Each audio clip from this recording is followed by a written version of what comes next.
Hallelujah. मुझे सुनने वाले हर एक को जल्द आने वाले यीशु मसीह के नाम में आप सभी को प्रेम भरा सलाम।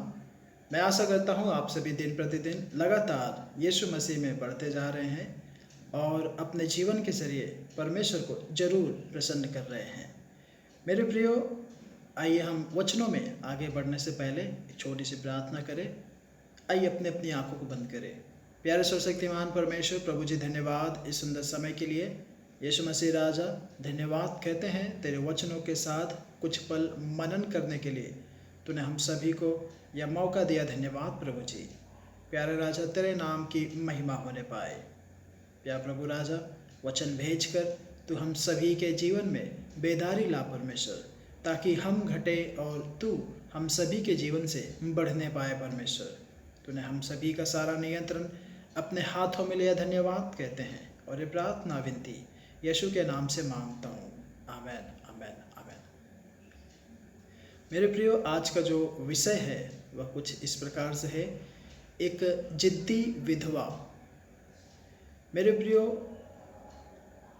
मुझे सुनने वाले हर एक लोगों ने अपने अपने जीवन में एक ना एक बार तो जिद या हट किए ही होंगे।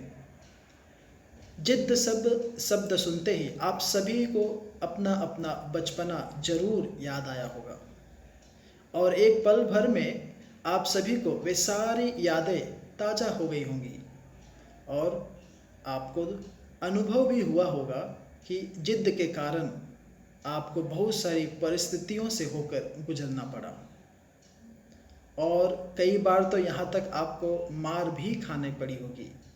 परंतु आपने जिस विषय में जिद लिया या फिर हट ठानी, उन बातों में आपने अवश्य जय पाया होगा या फिर वह विषय जरूर आपके जीवन में पूरा हुआ होगा।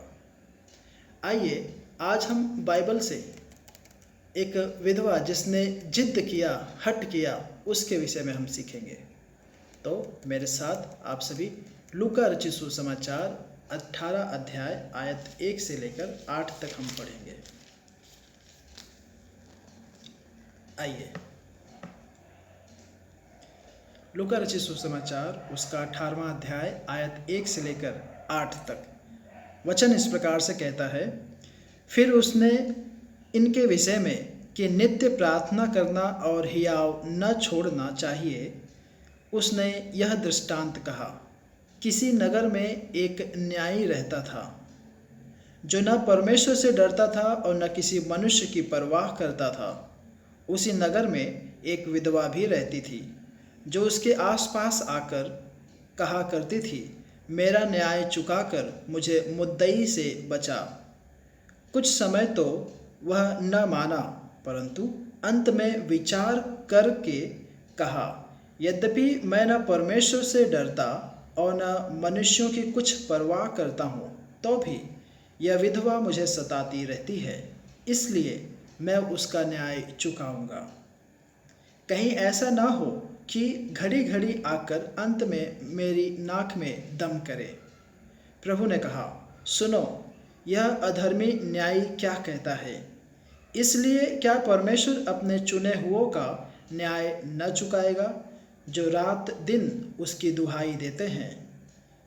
क्या वह उनके विषय में देर करेगा? मैं तुमसे कहता हूँ, वह तुरंत उनका न्याय चुकाएगा। तो भी मनुष्य का पुत्र जब आएगा तो क्या वह पृथ्वी पर विश्वास पाएगा? मेरे प्रियो, आयत 1 में हम देखते हैं यीशु मसीह दृष्टांत देते हैं कि नित्य प्रार्थना, लगातार प्रार्थना करना और हियाव नहीं छोड़ने के विषय में।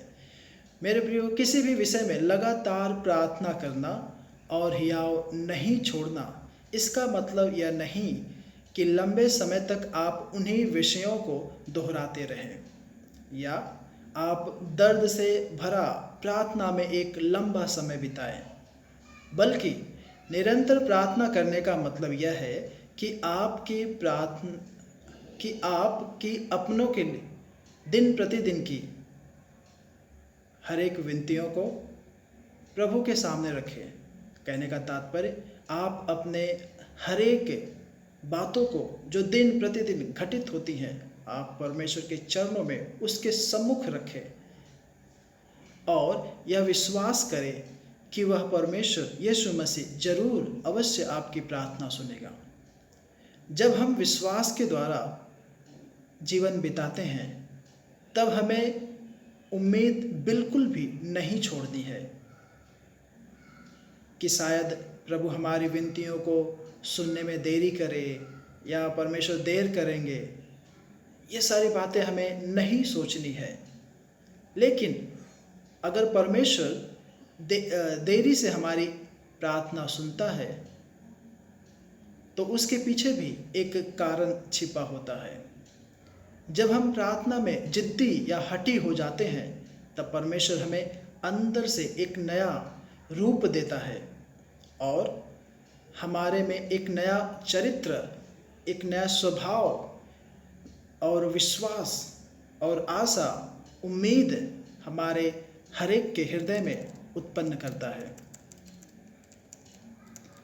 मेरे प्रियो, जैसा कि आपने यह अध्याय सुना कि यहाँ पर एक विधवा स्त्री जो हर बार न्यायी के पास आकर अपनी बातों को हमेशा रखती थी कि वह उसका न्याय करे, लेकिन वह उसे हर बार तिरस्कार करता और आखिरकार परेशान होकर उसने उस विधवा स्त्री का न्याय चुकाया। यदि आप पवित्र शास्त्र पढ़ेंगे, विधवा और अनाथ ये ऐसे पात्र हैं जो सभी अन्य लोगों से कमज़ोर होते हैं और ये लोग हमेशा प्रभु पर यानी कि परमेश्वर पर निर्भर होते हैं क्योंकि उन्हें और कोई भी सहारा नहीं। इसलिए पुराने नियम के भविष्यवक्ताओं और नए नियम के प्रेरितों को एक साथ जोड़ दिया कि वे इन लोगों की सुधि रखें, इनका ख्याल रखें। आप इस विषय में बाइबल में पढ़ सकते हैं कि पहली शताब्दी की कलीसिया किस प्रकार से इन लोगों की सेवा भाव करते थे और उनका देख रेख करते थे। ऐसे ही हमने आयत 6 और 7 के अनुसार हमने पढ़ा, प्रभु ने कहा, सुनो, यह अधर्मी न्यायी क्या कहता है। इसलिए क्या परमेश्वर अपने चुने हुओं का न्याय न चुकाएगा जो रात दिन उसकी दुहाई देते रहते हैं? क्या वह उनके विषय में देर करेगा? मेरे प्रियो, अगर लगातार के दबाव से परमेश्वर का भय नहीं मानने वाला न्यायी प्रति उत्तर में या फिर जवाब में उस विधवा का न्याय चुका सकता है, तो क्या इससे भी कहीं अधिक गुना परमेश्वर हमसे प्रेम नहीं करेगा? क्या वह परमेश्वर हमें प्रति उत्तर नहीं देगा, हमारी विनतियों का जवाब नहीं देगा? अगर हम जानते हैं कि परमेश्वर हमसे प्रेम करता है तो हमें विश्वास करना है कि वह हमारे रोने को और हमारी सुनने की अवस्था में ज़रूर मदद करेगा। कहने का मतलब आपको विश्वास करना है कि परमेश्वर आपके रोने को ज़रूर सुनेगा और उस रोने में परमेश्वर आपको मदद करेगा, उभारेगा, आपको हर एक समस्याओं से बाहर निकालेगा। मेरे प्रियो, यीशु मसीह ने सारे जगत के लिए अपने प्राण को दे दिया है और इस जगत में आप भी पाए जाते हैं, तो आप अपना हियाव ना छोड़ें, नित्य प्रार्थना में लगे रहें, बने रहें और उस परमेश्वर से चिपके रहें, जुड़े रहें। वह परमेश्वर जिसने उस अधर्मी न्यायी का मन बदला और उसे मजबूर होकर विधवा का न्याय चुकाना ही पड़ा, वह परमेश्वर उससे भी कई गुना हमसे प्रेम रखता है। वह अवश्य हमारी प्रार्थनाओं को, हमारी विनतियों को सुनेगा और उत्तर देगा। बस हमें क्या करना है? हियाव नहीं छोड़ना है, लगातार बिना थके प्रार्थना करते रहना है। हमारी हर एक बातों को प्रभु के सम्मुख उसके चरणों में अर्पित करना है और विश्वास की आंखों से देखना है कि परमेश्वर ने हमारी प्रार्थनाओं को, विनतियों को सुना। प्रभु आप सभी को इन वचनों से आशीषित करे, अनुग्रहित करे। आमेन।